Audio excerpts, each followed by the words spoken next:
വേദിയുടെ നേതാവ് എ കസ്തൂരി, അദ്ദേഹം തിരുവനന്തപുരം ജില്ലാ പ്രസിഡന്റ് കൂടിയാണ്. ശ്രീ എ കസ്തൂരി, ഈ വിഷയത്തിനകത്ത് അസ്വാഭാവികമായിട്ടുള്ള ജാമ്യമാണ് കിട്ടിയിരിക്കുന്നത്.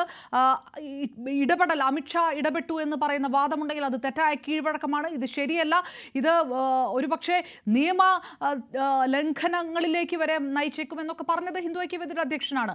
ഈ വിഷയത്തിനകത്ത് ശ്രീ ടി.പി. ജയചന്ദ്രൻ പറയുന്ന പോലെ ഏതെങ്കിലും തരത്തിലുള്ള ഒരു നിലപാടിൽ അസംതൃപ്തിയോ അല്ലെങ്കിൽ അഭിപ്രായ ഭിന്നതയോ ഒന്നും സംഘപരിവാർ സംഘടനകളോ ഹിന്ദു ഐക്യവേദിക്കോ ഇല്ല എന്നാണോ മനസ്സിലാക്കേണ്ടത്?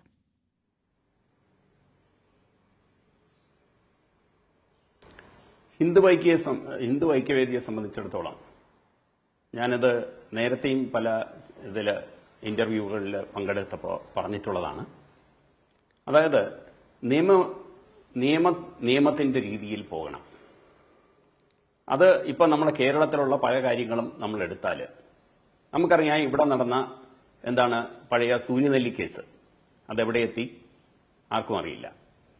അപ്പൊ ഇങ്ങനെയുള്ള പ്രശ്നങ്ങൾ ഒരു സൈഡിൽ നടന്നുകൊണ്ടിരിക്കുമ്പോൾ നമുക്ക് 2 സ്ത്രീകളെ അറസ്റ്റ് ചെയ്ത് അവരെ അവിടെ കോടതി ജയിലിലാക്കിയപ്പോൾ അതിനകത്ത് രാഷ്ട്രീയ ഇടപെടലല്ല ജയിലിലായത് എന്നിപ്പോ വളരെ വ്യക്തമായല്ലോ.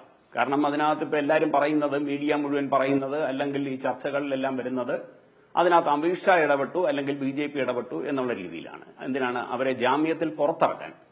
പക്ഷെ ഇതിനകത്ത് നമ്മൾ കാണേണ്ട ഒരു സംഗതി എന്തെന്ന് വെച്ചാൽ, നമ്മുടെ ഈ രാജ്യത്ത് നടന്ന ഒരു ജയലളിത ഭരിച്ചിരുന്ന സമയത്ത് തമിഴ്നാട്ടിൽ ഹിന്ദുക്കളുടെ ഒരു പ്രധാനപ്പെട്ട ഒരു സന്യാസി വര്യൻ, ഒരു മഠാധിപതി കാഞ്ചി ശങ്കരാചാര്യ സ്വാമികളെ അന്ന് അറസ്റ്റ് ചെയ്ത് അദ്ദേഹത്തിനെ മർദ്ദിച്ച് അദ്ദേഹത്തിനെ കൊണ്ട് ജയിലിലടച്ചു.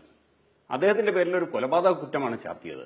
എന്നിട്ട് മാസങ്ങളോളം അദ്ദേഹത്തിനെ ജയിലിലിട്ടിരുന്നു. ജയിലിലിട്ട് കഴിഞ്ഞ് കോടതിയിൽ വന്നപ്പോ അന്ന് ഇത് ചെയ്തപ്പോ ഈ സംഘപരിവാർ പ്രസ്ഥാനങ്ങളോ ഹിന്ദു ഐക്യവേദിയോ അല്ലെങ്കിൽ ഒരു രാഷ്ട്രീയ പാർട്ടിയോ ഇതിനുവേണ്ടി റോഡിലിറങ്ങി ബഹളം ഉണ്ടാക്കിയില്ല. കാരണം അത് നിയമത്തിന്റെ വഴിയാണ്, അത് കോടതിയാണ് തീരുമാനമെടുക്കേണ്ടത്. അവിടെ അവര് പ്രോസിക്യൂഷൻ സ്വാഭാവികമായും ആ കൊലക്കുറ്റമെല്ലാം കൊണ്ടുവന്നു. കോടതി അദ്ദേഹത്തിനെ വെറുതെ വിട്ടു എന്ന് മാത്രമല്ല, അന്ന് അദ്ദേഹത്തിനെ പീഡിപ്പിച്ച, അദ്ദേഹത്തിന്റെ പേരിൽ ആവശ്യമില്ലാതെ ചാർജുകൾ കൊണ്ടുവന്ന ആ പോലീസ് ഉദ്യോഗസ്ഥന്മാരെ സസ്പെൻഡ് ചെയ്യാൻ വേണ്ടി കോടതി ഉത്തരവിടുകയും ചെയ്തു. ഇതാണ് ഒരു ചരിത്രം. ഇപ്പൊ എന്ത് പറ്റിയെന്ന് വെച്ചാൽ ഒരു ന്യൂനപക്ഷ സ്നേഹം.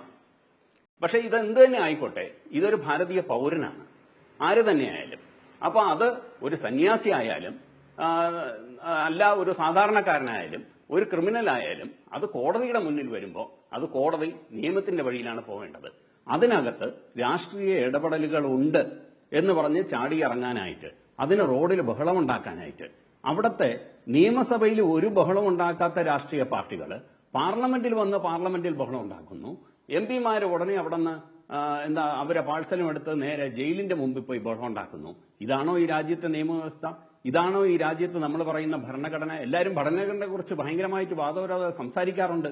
പക്ഷേ ഇവിടെ വന്നപ്പോ നിയമം ഞങ്ങൾ പറയുന്ന രീതിയിൽ ചെയ്യണം എന്ന് പറയുന്നത് ശരിയല്ല.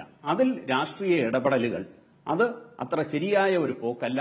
ഇത് രാജ്യത്തിന് വേണ്ടാത്ത ഒരു കീഴ്വഴക്കം ഉണ്ടാക്കും എന്ന് തന്നെയാണ് ഹിന്ദു ഐക്യവേദി ഇപ്പോഴും പറയുന്നത്. അതായത് അത് ഏതായാലും ആ സ്ഥിതിക്ക് ഇടപെട്ട ഇടതുമുന്നണി നേതാക്കന്മാരെയോ അല്ലെങ്കിൽ UDF-നെയോ അല്ലല്ലോ ഈ വിമർശനം അല്ലെങ്കിൽ ഇത് കേൾക്കണം എന്ന് ഉദ്ദേശിക്കുന്നത് സംസ്ഥാന BJP നേതാക്കന്മാരോട് തന്നെയാണോ ഐക്യവേദി ഇത് പറയുന്നത്? എല്ലാ രാഷ്ട്രീയക്കാരെയും ഉൾപ്പെടുത്തുന്നു. അതിൽ BJP-യെ മാത്രം നിങ്ങൾ പറയണ്ട. കാരണം ഇതിനകത്ത് ആദ്യം ഡൽഹിയിലേക്ക് പോയതാരാണ്?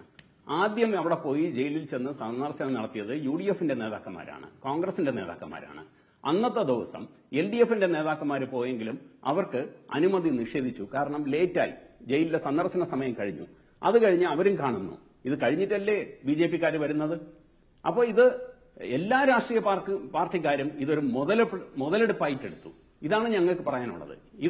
ഇത് ഒരു പ്രത്യേകിച്ച് ഒരു പാർട്ടിയല്ല, മുഴുവൻ രാഷ്ട്രീയക്കാരും. അതെ, പക്ഷേ അത് സംഘപരിവാർ പറയുന്നത് കൊണ്ട് അത് സംസ്ഥാന BJP എടുത്ത ഒരു നിലപാടിൽ ശരിയായില്ല, അല്ലെങ്കിൽ അതൊരല്പം അവധാനതയോടുകൂടി ചെയ്യണമായിരുന്നു, അല്ലെങ്കിൽ ചില രാഷ്ട്രീയ അവകാശവാദങ്ങൾ ഒഴിവാക്കണമായിരുന്നു, അത് തെറ്റായ സന്ദേശം ഉണ്ടാക്കുന്നു. അത് ഇതിനകത്ത് കൃത്യമായിട്ടുണ്ട്. അത് ഐക്യവേദിയുടെ പ്രതികരണത്തിലുണ്ട്. ആണ്. ഇത് രാജ്യത്തെ ജനങ്ങൾക്ക് കൊടുക്കുന്ന ഒരു തെറ്റായ സന്ദേശമാണ്. രാഷ്ട്രീയ പാർട്ടികൾ ഇത് നമ്മളെ കോടതി സ്വമേധയാ കേസുകൾ എടുത്തിട്ടുണ്ട്. ഇവിടെ എന്തെന്ന് വെച്ചാല് ഇവിടെ ഇപ്പോ ഒരു ജാമ്യം കിട്ടിക്കഴിഞ്ഞപ്പോ എല്ലാരും കൂടെ പറയുന്ന ജാമ്യം കിട്ടതോടെ കേസ് തീർന്നു എന്നാണ്. ജാമ്യം കൊടുത്തത് എന്തുകൊണ്ടാണ്? ജാമ്യം കൊടുത്തത് ആ കേസ് നിലനിൽക്കുന്നത് കൊണ്ടാണ്. അല്ലെങ്കിൽ കേസ് കോടതി എഴുതി തള്ളുമായിരുന്നു.